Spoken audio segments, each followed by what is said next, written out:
in the locker room. This is before the game ended. Before the game ended. She comes out in the locker room and posted this. Like, what are we doing? There, and I'm thinking to myself, is anybody on this team going to stand up for Caitlin Clark? J.C. Sheldon grabbing Caitlin Clark all game, clawing at her. It's like tonight was a brawl, folks. Tonight was a brawl, and I'm sitting there, I'm like, is anybody on this team going to stand up for... And Sophie Cunningham.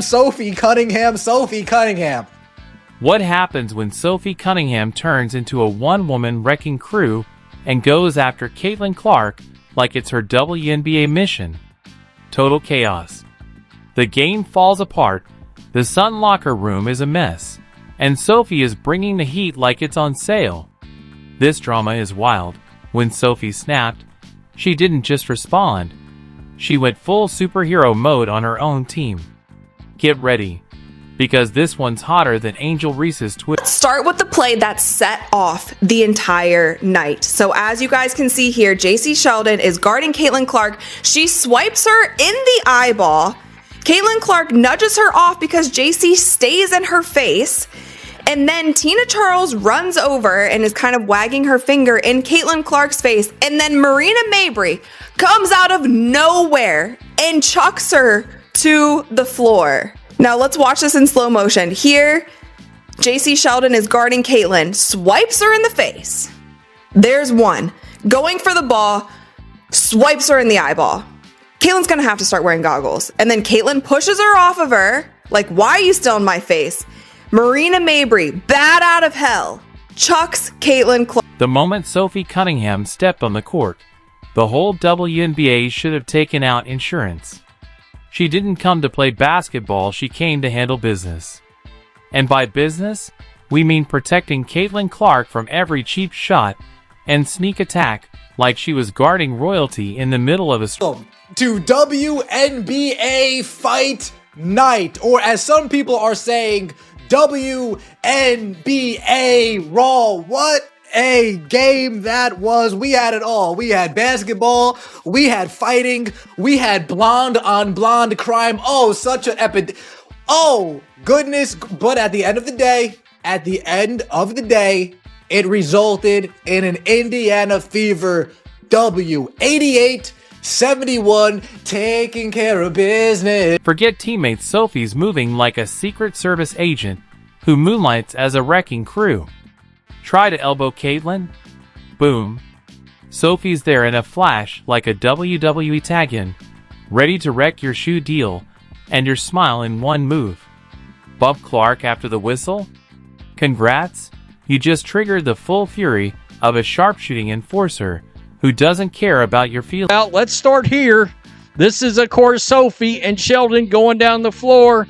Sophie tries to wrap her up, and Sheldon gets to the floor, and all hell breaks loose. And Sophie said, I'm not having it. I'm not having it. We'll go. We'll go. So there's that.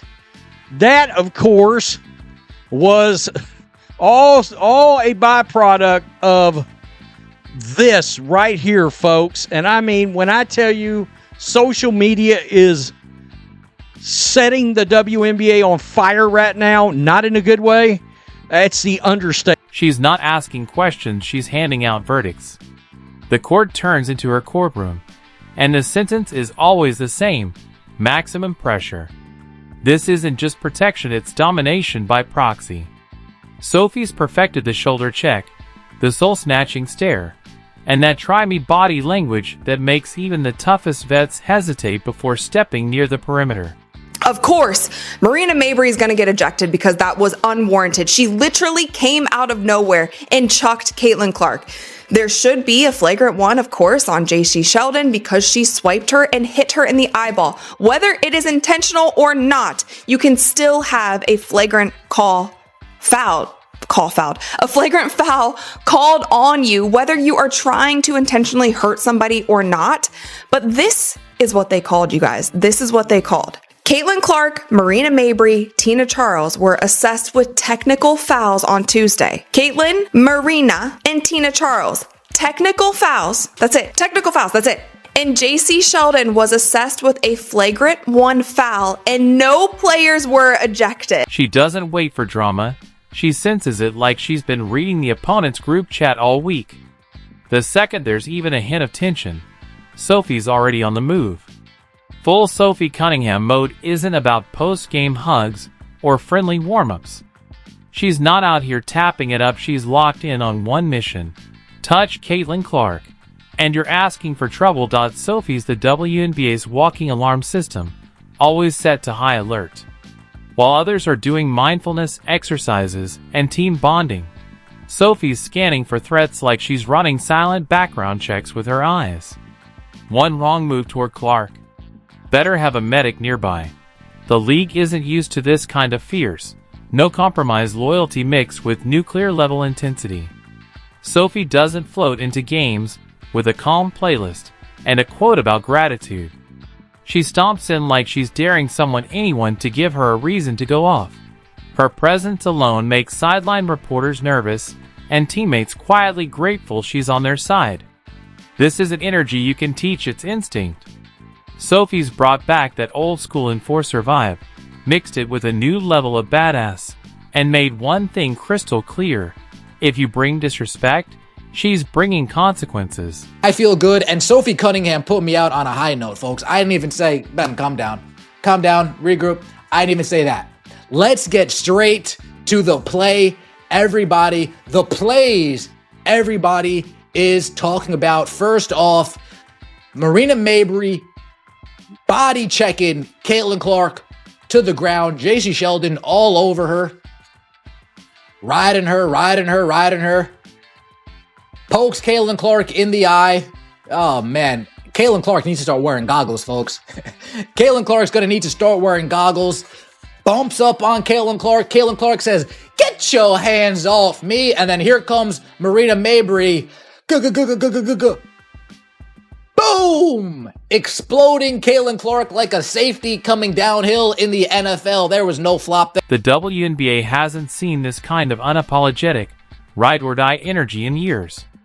Think Dennis Rodman, but with a girl boss twist and a deep grudge against passive aggression. Sophie Cunningham doesn't just show up, she throws herself into the chaos and dares it to hit harder. Let's be real. Caitlin Clark entered the league with a target on her back so big, it might as well have its own zip code. Rookie of the Month? She's been Enemy of the Month every month. And not just from defenders. Whole rosters were circling like it was open season on the rookie with the golden range. Some players came with game faces. Others showed up with old grudges, petty beefs, and emotional baggage that had nothing to do with Clark, but she got all of it anyway. This wasn't about testing her talent. It was about breaking her spirit. What they didn't expect. Sophie Cunningham watching every second like a hawk that skipped breakfast and was starving. About a minute and a half into recording this reaction earlier, with 1 minute left, and all hell broke loose between JC Sheldon and Sophie Cunningham, and it is very clear the Indiana Fever, some of these girls on this team are finally fed up. Once again, WNBA, we're not talking about your basketball. We're talking about the WNBA WWE Raw circus that you got going on right now, and we all know this incident with Sophie stems from the incident that was clearly not handled correctly by the WNBA and the referees. They underestimated how fast one woman could turn the court into a no-go zone. Sophie Cunningham built a force field around Caitlin Clark, turning every cheap shot into a chance to demolish someone's ego. While Caitlin handled the spotlight, Sophie became the storm chaser, steel spine, sharper memory than her crossover, and zero tolerance for disrespect. This wasn't about stats or highlight reels. It was about making sure Clark didn't have to flinch every time someone swung an elbow. While the league whispered, schemed, and plotted, Sophie laced up her metaphorical brass knuckles and made it clear, Clark might be the future, but her present is under heavy protection. And here's what the league missed: Caitlin didn't walk in solo. She brought Sophie. And Sophie isn't the kind of bodyguard who just walks you to your car and calls it a night. She'll dismantle the whole parking lot, flip the car, and personally arrest anyone who looked at you sideways. Because for every shove Caitlyn takes, Sophie dishes out a televised spiritual awakening. And everyone watching knows it's always personal.